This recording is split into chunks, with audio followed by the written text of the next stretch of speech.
The silk sheets whispered secrets as Naomi pressed her face against Jinsu's bare chest, her tears soaking into his skin. His fingers traced slow circles down her spine, speaking a language they'd perfected over 3 years of marriage, a language that needed no words. Outside their penthouse bedroom, snow fell on Chicago like confetti, but inside, the world had stopped existing except for the two of them and their shared grief. "I can't bury my son tomorrow," Naomi whispered, her voice breaking on the last word. "I can't do it, Jean." His arms tightened around her, pulling her impossibly closer. When he spoke, his accented English was rough with emotion. "Then we don't go. We stay here. Just like this. Forever." She lifted her head, her dark eyes meeting his. Even through her pain, she could see the rage simmering beneath his controlled exterior, the fury he was containing for her sake. Jin-Soo Kim didn't just love her, he worshipped her, and watching her suffer was slowly killing him. "You know we have to," she said softly, reaching up to touch his face. "Marcus deserves that much from me. From us." Before he could respond, she kissed him with the desperation of a woman trying to forget, and he met her need with his own, rolling her beneath him as the first light of dawn crept through the windows. Hey beautiful souls, before we dive deep into today's emotional roller coaster, I want to wish each and every one of you a blessed Christmas season filled with love, joy, and all the warmth your hearts can hold. Now, you already know we're about to serve you premium content, so get comfortable, maybe grab some tissues because this story is going to take you on a journey. Welcome back to the Afro-Korean family, and if you're new here, you're in for a treat. Let's get into this story. 24 hours later, Naomi stood in front of her mirror, her hands shaking as she tried to zip up her black dress. The intimate sanctuary she'd shared with Jin-Soo felt like a distant dream now, replaced by the harsh reality of burying her 22-year-old son. Marcus. Her baby. Gone in a senseless drive-by shooting that had nothing to do with him and everything to do with being in the wrong place at the wrong time. Jin-Soo appeared behind her, his reflection devastating in a custom black suit that probably cost more than most people's cars. Without a word, he took over the zipper, his touch gentle despite the violence he was capable of. When he finished, he placed a single kiss on the back of her neck. "My men are positioned at every corner of the cemetery," he said quietly. "Security is absolute. No one will disturb the service." She turned to face him. "Jean, I know you're used to controlling everything, but this is a funeral, not a business deal. We don't need an army." Something flickered in his dark eyes, something that looked almost like pity, but he simply nodded. "As you wish. I'll keep them minimal. Invisible." If she hadn't been drowning in grief, she might have questioned the specific way he phrased that, the careful parsing of his promise. But Naomi was beyond questioning anything. She just needed to get through the next few hours. The cemetery was a study in winter bleakness, bare trees reaching toward a gray sky like skeletal hands. Despite her request, Naomi noticed the men in dark suits positioned at strategic points, Jin-Soo's people, watching everything with the intensity of trained predators. She wanted to be annoyed, but the truth was, their presence made her feel safer. The service was small. Her sister Jasmine, a few of Marcus's friends from college, some neighbors from the old neighborhood before she'd met Jin-Soo, and her entire life had transformed into something unrecognizable.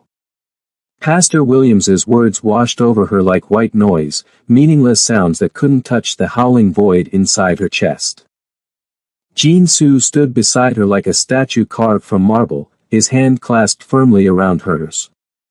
She knew people were staring. They always stared.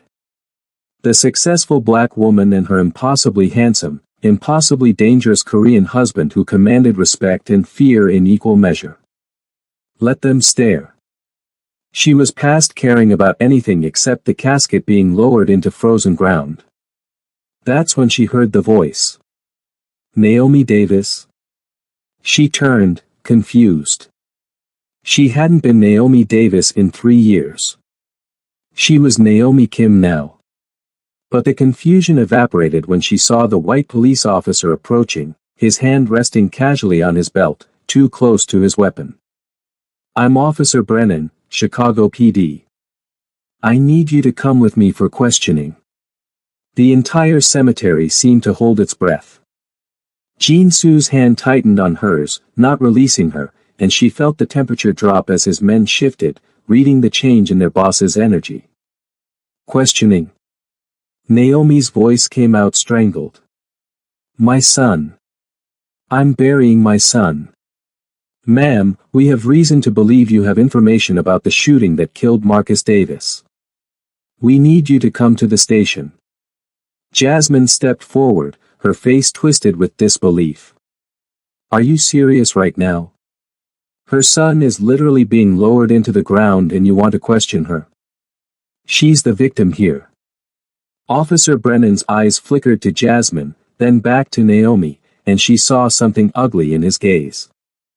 Something she'd seen too many times before in her life, despite all her success, despite her degrees and her business and her powerful husband. She saw hatred dressed up as authority. "Ma'am, I can do this easy or I can do it hard. Your choice. She's not going anywhere." Jin-Soo's voice was soft, almost gentle, which anyone who knew him would recognize as the most dangerous sound in the world. "My wife is burying her son. Whatever questions you have can wait." Brennan's lip curled as he took in Jin-Soo for the first time, really looked at him. "And you are her husband, Jin-Soo Kim." "Well, Mr. Kim, this is police business. I suggest you step back and let me do my job before I arrest you for obstruction." That's when Brennan made his first critical mistake. He reached for Naomi's arm. He didn't grab her roughly. He didn't need to. The simple act of his hand closing around her bicep, pulling her away from her son's graveside, away from Jin-Soo, was violence enough. "Get your hands off her." Jin-Soo's voice had gone arctic, each word enunciated with crystal clarity. "Or what?" Brennan sneered, and Naomi saw it then, the real reason for this performance. This wasn't about Marcus's murder. This was about power. About putting her in her place. About reminding her that no matter how much money she had, no matter who she married, she was still just a black woman who could be touched, could be taken, could be controlled. "You're making a mistake," she said quietly, looking at Brennan with something almost like pity. "The only mistake here is you thinking you're above the law." He pulled handcuffs from his belt. "Naomi Davis, you're under arrest for obstruction of justice and suspicion of accessory after the fact to murder." The world tilted. Naomi heard Jasmine screaming, heard the pastor's shocked protest, heard Marcus's friends shouting, but it all seemed to come from very far away. She felt the metal close around her wrists, felt Brennan's satisfaction as he paraded her away from her son's grave like a trophy. She also felt Jin-Soo's absolute stillness behind her, and she knew with bone-deep certainty that Officer Brennan had just signed his own death warrant. "Jean," she called over her shoulder, her voice steady despite the tears streaming down her face. "Don't do anything. Please. I'll be fine." His eyes met hers across the distance, and she saw everything there. The rage. The promise. The love that would burn down the world for her. "I'll have you out in an hour," he said, and it wasn't a comfort. It was a vow. As Brennan pushed her toward his squad car, she caught sight of one of Jin-Soo's men on his phone, another already walking toward a black Mercedes, the whole machine of her husband's empire activating like a sleeping dragon opening its eyes. The ride to the police station was silent except for Brennan's satisfied breathing. He kept glancing at her in the rearview mirror, and Naomi wondered what he saw. Did he see a grieving mother? Or just another black woman he could brutalize with impunity? At the station, he paraded her through the building, still in handcuffs, past officers who looked away uncomfortably, past citizens who stared with that horrible mixture of curiosity and judgment. He was making a show of it, she realized. This was about humiliation. They put her in an interrogation room, a gray box that smelled like fear and industrial cleaner. The handcuffs came off, leaving red marks around her wrists. Brennan sat across from her, another officer, a tired-looking black man named Patterson, standing in the corner looking deeply uncomfortable. "So, Naomi," Brennan began, not offering her water, not offering her a phone call, not offering her anything. "Want to tell me about your son's extracurricular activities?" Marcus was a college student. He was studying engineering. He was shot at a gas station. Engineering, right. Brennan leaned back, smirking. Funny how many engineering students end up dead in the hood. Maybe he was engineering something else. Drugs? Guns? The words hit her like physical blows. My son wasn't involved in anything illegal. See, I find that hard to believe. Young black man, expensive clothes, nice car, living in a penthouse. Where was all that money coming from? From me, Naomi said, her voice tight. I own 3 successful restaurants. My husband owns multiple legitimate businesses. Marcus wanted for nothing because we provided for him. Your husband. Brennan's eyes gleamed. Jin-Soo Kim. Want to tell me about him? And there it was. This wasn't about Marcus at all. This was about Jin-Soo. I want a lawyer, Naomi said quietly. Oh, you want a lawyer now? Funny how quick you are to lawyer up. Innocent people don't usually need lawyers right away. Patterson shifted uncomfortably. Brennan, she asked for a lawyer. We need to stop. Shut up, Patterson. I'm conducting an interview. An interrogation, Naomi corrected, meeting Brennan's eyes. And I'm done talking. Get me a lawyer or charge me. Those are your only options. Brennan's face flushed red. He opened his mouth to respond when the door burst open and a man in an expensive suit walked in, his face already set in lines of professional fury. I'm Robert Chin, Mrs. Kim's attorney. This interview is over. Now. If you're loving this drama already, and I know you are, do me a favor and hit that subscribe button. Trust me, you don't want to miss where this story is going. Drop a like if you're Team Naomi and Jin-Soo, and comment below telling me what you think is about to happen, because things are about to get real.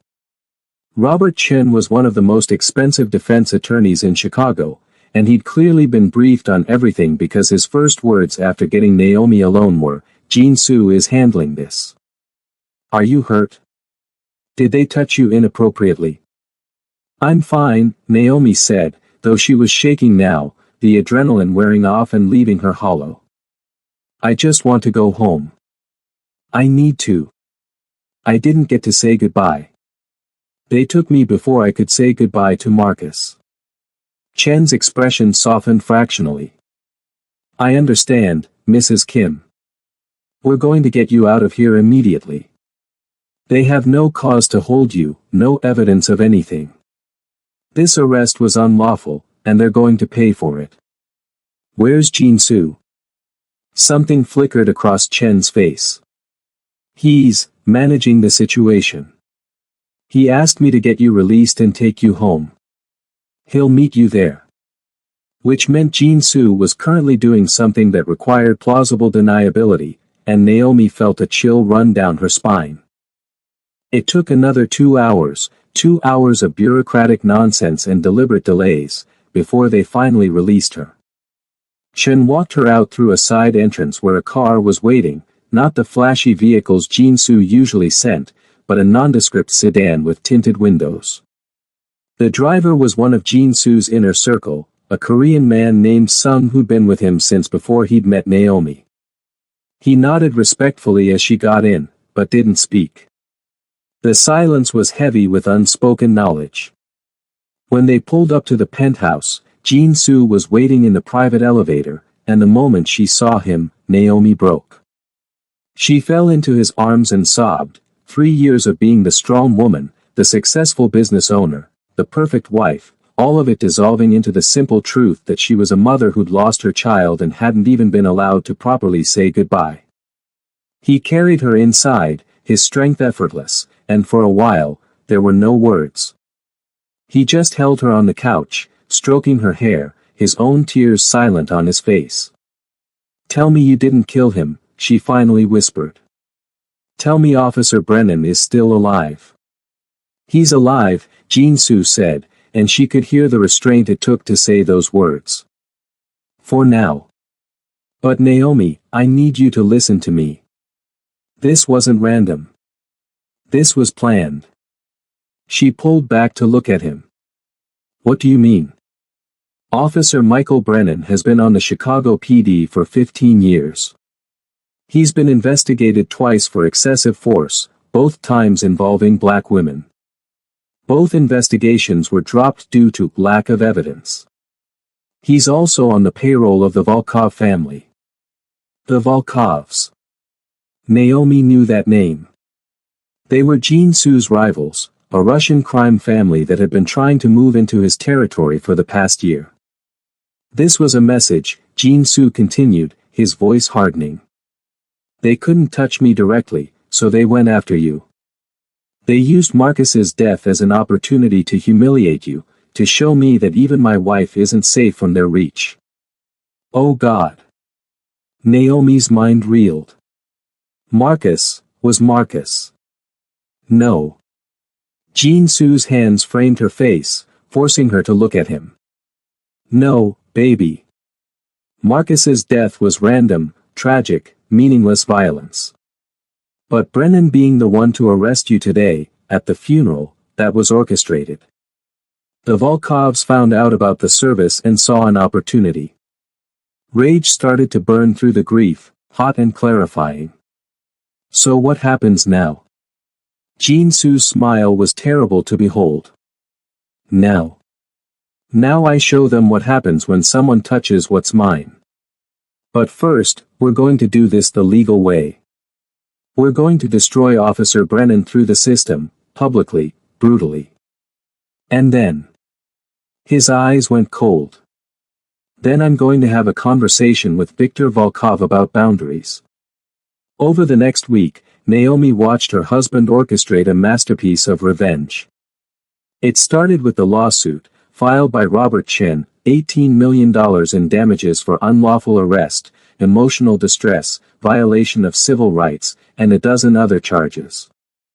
The number itself was strategic, high enough to make headlines but not so astronomical that it seemed frivolous.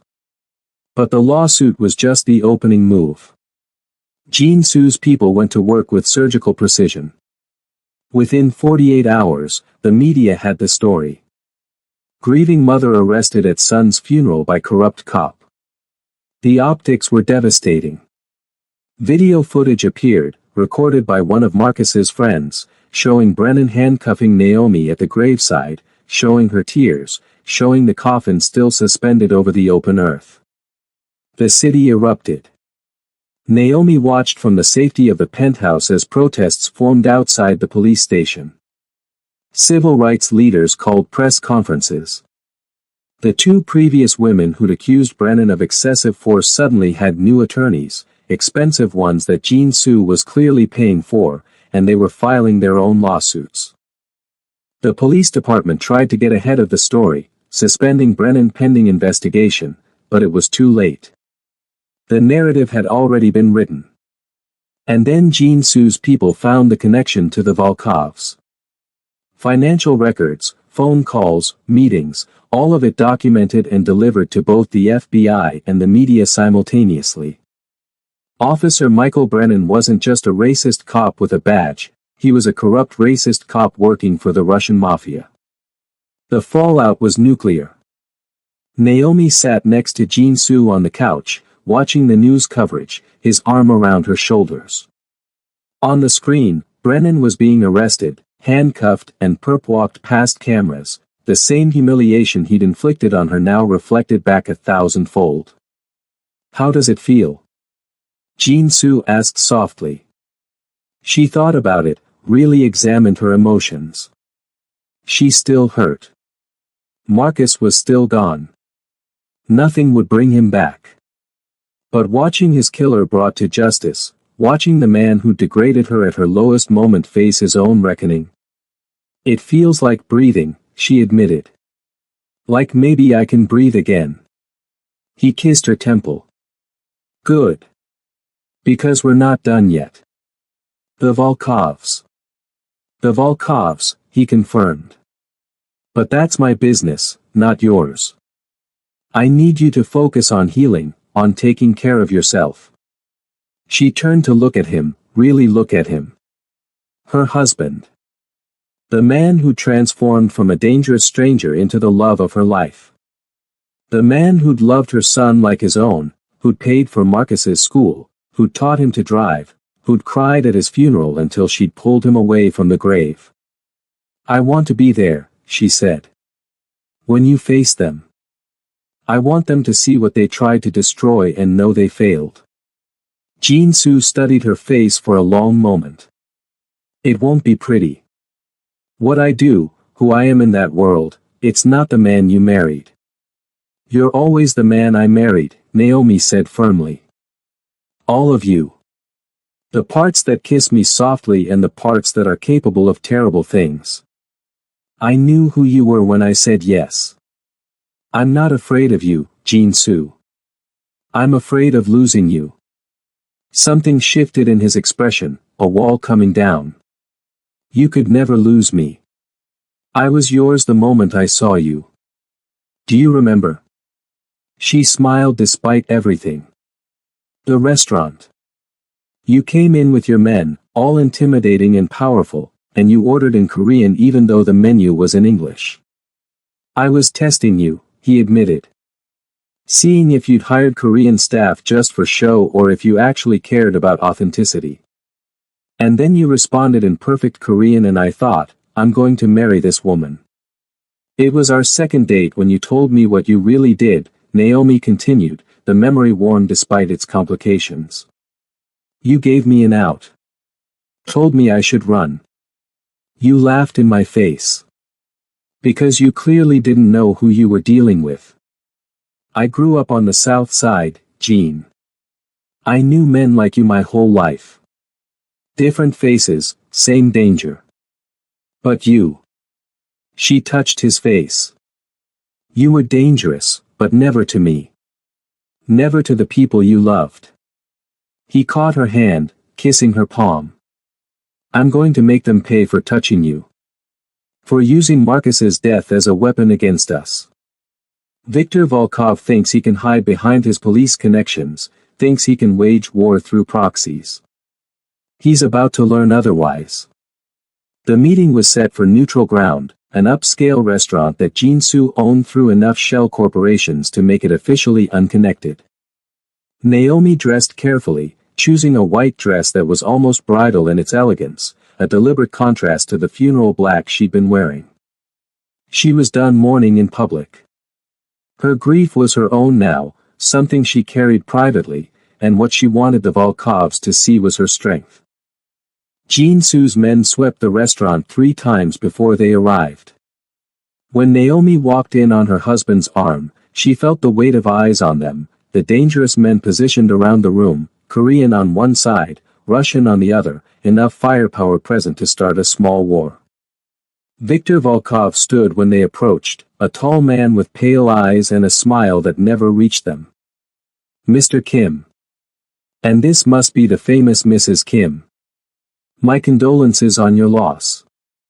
The words were perfectly polite and utterly insincere. Naomi met his gaze without flinching. "Save your condolences," Jin-soo said coldly. "We're not here for pleasantries."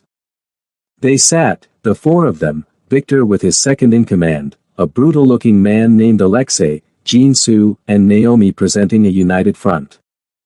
"You made a mistake," Jin-soo began without preamble. You involve my family in our business. That's unacceptable. Victor shrugged. I don't know what you're referring to. If one of your associates had a problem with the police, that's hardly my concern. Officer Michael Brennan has been very talkative, Jin-Soo said softly. Facing federal charges tends to make men reconsider their loyalties. He's given the FBI a very detailed account of his relationship with your organization. But more importantly, he's confirmed that you ordered him to arrest my wife. At her son's funeral. Something flickered in Victor's eyes. Concern.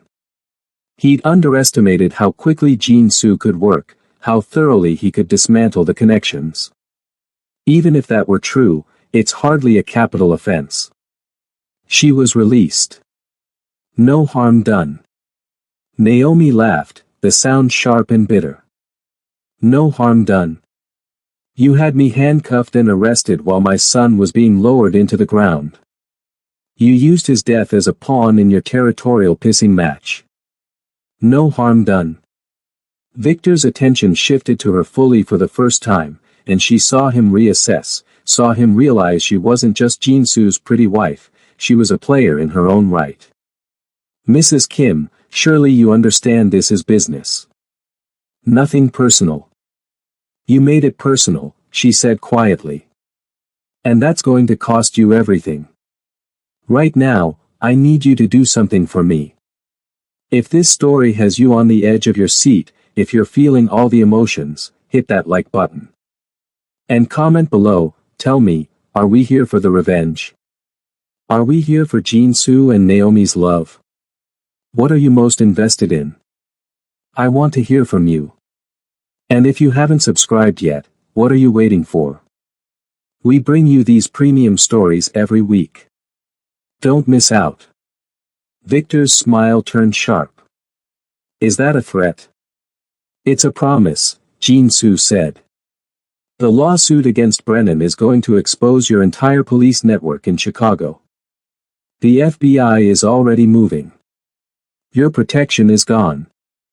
Your territory is forfeit. And if you ever think about touching my family again, I will erase the Volkov name from existence. Do you understand me? The tension in the room was suffocating. Alexei's hand moved toward his jacket, but before he could reach whatever weapon he was carrying, 3 red dots appeared on his chest, laser sights from Jin-Soo's men positioned around the restaurant. Victor held up a hand, stopping Alexei. You've made your point. I haven't even started, Jin-Soo said. The point will be made over the next 6 months as I dismantle everything you've built in this city. The point will be made when every shipment you have goes missing, when every politician you own suddenly finds their conscience, when every business you run dries up and dies. You wanted to send a message by humiliating my wife. Fine. Consider this my response. I'm going to destroy you so thoroughly that when people tell stories about this moment, other men will learn never to make the same mistake. Victor's face had gone pale. I underestimated you. You underestimated her, Jin-Soo corrected, looking at Naomi with something like reverence. You thought she was my weakness. She's my strength. Touching her didn't make me vulnerable, it removed the last restraint I had on my temper. You should have left her alone. Naomi reached across the table, her movement so unexpected that Alexei actually flinched. She picked up Victor's glass of vodka and took a sip, her eyes never leaving his. I'm going to watch you fall, she said conversationally. Every step of the way. Every business that closes, every ally that abandons you, every piece of your empire that crumbles. I'm going to be there, watching, and I'm going to think about my son. About the funeral I didn't get to finish. About the goodbye I didn't get to say because your corrupt cop dragged me away in handcuffs. And it's going to feel good. She set the glass down and stood, Jin-Soo rising with her. They walked out together, leaving Viktor Volkov sitting in stunned silence, and for the first time since Marcus's death, Naomi felt something other than grief. She felt powerful. In the car, Jin-soo pulled her into his arms. You were magnificent. I was angry. You were perfect. He kissed her, deep and possessive, the kiss of a man claiming his woman, reminding her that she was alive, they were alive, and they had each other. When we get home, I'm going to make love to my wife for hours. And then we're going to plan exactly how we're going to dismantle the Volkovs piece by piece. In that order? Naomi asked, breathless. Definitely in that order. Revenge can wait. You can't. The next months were a study in controlled chaos. True to his word, Jin-soo methodically destroyed the Volkov organization's presence in Chicago. But he was smart about it, working through legitimate channels wherever possible, using Naomi's lawsuit against Brennan as the wedge that opened up everything else. The trial was a media sensation. Naomi had to testify, had to relive that horrible day on the stand, but with Jin-soo sitting in the front row, his presence a constant reminder that she wasn't alone, she got through it. The jury deliberated for less than 3 hours. They found in her favor on every count. $18 million in damages, plus the judge's scathing rebuke of the Chicago PD's practices. But the money was never the point. The point was the precedent, the message sent to every corrupt cop who thought they could abuse their power without consequence. Officer Michael Brennan was sentenced to 15 years in federal prison for racketeering, corruption, and civil rights violations. The 2 women he'd previously assaulted both settled their lawsuits for undisclosed amounts that Naomi knew were substantial. More importantly, they got justice, got validation, got to see their abuser face consequences. As for the Volkovs, they didn't go down easily, but they went down. Victor was indicted on federal charges. Alexei disappeared one night and was never seen again, though Jin-soo's carefully neutral expression when Naomi asked about it told her everything she needed to know. The organization fractured, its assets seized, its power broken. 6 months after Marcus's funeral, Naomi and Jin-soo returned to the cemetery. It was spring now, and the ground that had been frozen and hostile was soft with new grass. They'd commissioned a beautiful headstone, black granite engraved with Marcus's name, his dates, and the words, "Beloved son, gone too soon, forever remembered." Naomi knelt in front of it, placing fresh flowers in the holder. Jin-soo stood behind her, his hand on her shoulder, his presence steady and grounding. "I'm sorry I didn't get to say goodbye that day," she whispered. "But I'm saying it now. I love you, Marcus. I'll always love you. And I promise, your death meant something. It exposed corruption. It brought down evil men. You made the world a little bit better, even in dying. I hope that counts for something." Jin-soo knelt beside her, adding his own flowers. "I wish I'd had more time with you," he said quietly. "I wish I could have seen you graduate, get married, have kids of your own. But I'm honored I got to know you at all. You made your mother happy, and anyone who makes her happy is precious to me. Rest well, Marcus. We've got it from here." They stayed there for a long time, the powerful crime lord and the successful restaurateur, just 2 people grieving someone they loved. When they finally left, walking hand in hand back to the car, Naomi felt lighter. The grief would always be there, would always be a part of her, but it no longer defined every moment. She was learning to carry it, to make room for it alongside joy, alongside love, alongside her life with Jin-soo. "What are you thinking about?" he asked as they drove through the city. "I'm thinking about that night we met," she said. 3 years ago. You walked into my restaurant like you owned the world. I was trying to impress you. It worked." She smiled. "I'm also thinking about how much has changed since then. How much we've survived together." "We can survive anything," Jin-soo said with absolute certainty. "You and me against the world, remember? You and me against the world, she repeated. That night, in their penthouse bedroom, they came together with the intensity of people who'd faced the worst and survived. Jin-soo made good on his promise from months ago, taking his time, relearning every inch of her body, reminding them both that they were alive, they were together, they were unbreakable. Afterward, wrapped in his arms, Naomi said, I want to start a foundation. In Marcus's name. For families who've lost children to violence. Legal help, counseling, whatever they need. Jin-soo was quiet for a moment, his fingers tracing lazy patterns on her skin. That's perfect. I'll fund it. Whatever you need, it's yours.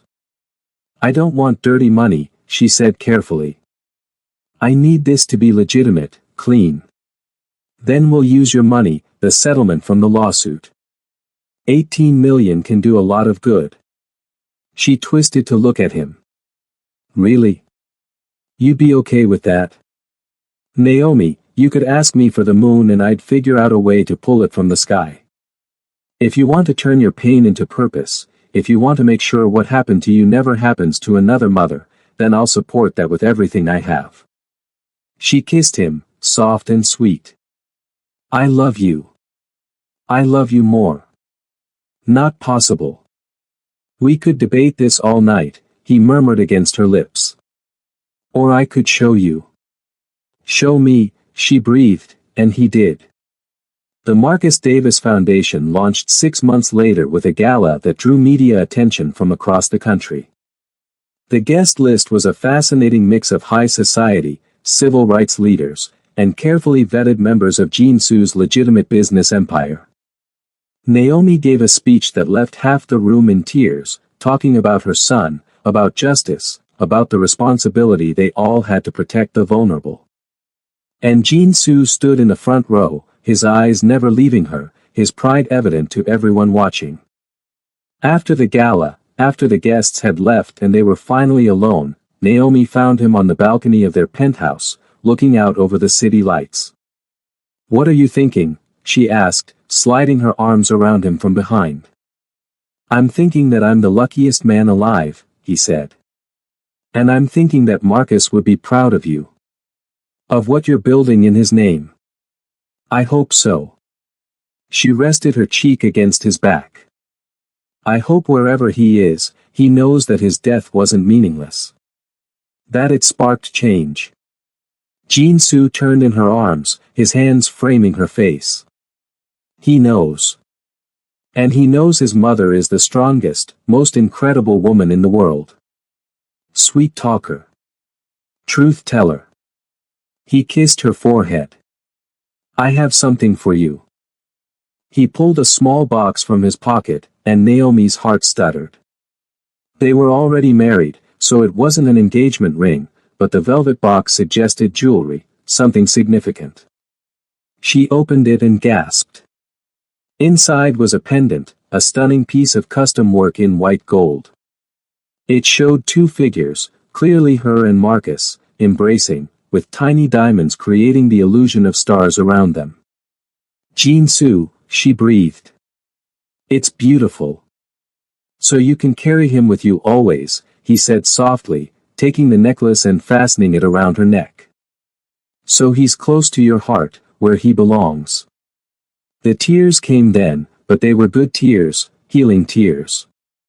She pulled Jin-soo close and held on tight, this man who'd loved her through the worst moments of her life, who'd sought justice for her, who'd honored her son's memory in every way possible. Thank you, she whispered. For everything. For loving me, for loving Marcus, for being exactly who you are. Thank you for seeing past who I am to who I could be with you, he replied. You made me better, Naomi.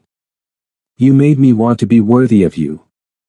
They stood there on the balcony as the city sparkled below them, 2 people who'd found each other against all odds, who'd survived grief and violence and betrayal, who'd come out stronger on the other side. Before we wrap up, I need you to tell me what you thought of this journey. Drop a comment below with your favorite moment from this story. Was it the courtroom justice? The confrontation with Victor. That intimate ending. I want to hear it all. And if you made it this far, you're definitely part of the Afro-Korean family, so make sure you're subscribed because we have more incredible stories coming your way. Hit that like button if this story gave you all the feels, and share it with someone who loves a good romance with a side of revenge. 2 years later. The foundation was thriving, having helped over 300 families navigate the aftermath of losing children to violence. The lawsuit had created precedent that led to real police reform in Chicago. Officer Brennan was still in prison, his appeals denied, his name synonymous with corrupt policing. The Volkov family was a memory, their empire absorbed by Jin-Soo's organization or dismantled entirely. And Naomi and Jin-Soo were stronger than ever. They still visited Marcus's grave regularly, still talked about him, still kept his memory alive. But they'd also learned to live again, to find joy again, to honor him by refusing to let grief consume them entirely. On this particular morning, Naomi woke to find Jin-Soo already awake, watching her with an expression she'd learned to recognize over 5 years of marriage. "What?" she asked, smiling.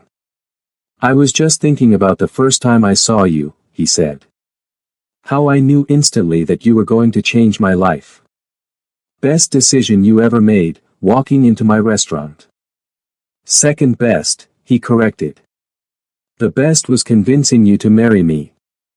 She laughed, that full, genuine laugh that he'd worked so hard to restore after Marcus's death. "You didn't have to convince me very hard." "True. You were quite eager to become Mrs. Kim. Can you blame me? Look at you." He pulled her close, kissing her thoroughly. "Look at us," he corrected. "Look at what we built together. The foundation, the businesses, this life. We did that. Together. You and me against the world," Naomi murmured. "Always," Jin-Soo promised. "Always." And as they came together in the morning light, their bodies speaking that wordless language they'd perfected over years of love and loss and triumph, Naomi thought about how far they'd come. From that first meeting in her restaurant to this moment, they'd survived everything life threw at them. A racist cop had tried to break her at her lowest moment. Her husband had shown him that justice could be swift, thorough, and absolutely devastating. It had cost $18 million, countless hours, and a war with the Russian Mafia. But in the end, they'd won. They'd won their justice, won their peace, and most importantly, they'd won their future together. And that, Naomi thought as Jin-Soo whispered words of love against her skin, that was worth everything. Thank you so much for watching today's story, beautiful people. I hope this touched your heart the way it touched mine putting it together for you. Remember, love is powerful, justice is necessary, and never underestimate what a couple can accomplish when they fight together. If you enjoyed this, you know what to do: subscribe, like, comment, and share with your friends who need to hear this story. I'm sending you all so much love this Christmas season and always. Until next time, stay blessed, stay loved, and remember, you're worthy of someone who would move heaven and earth for you. Peace.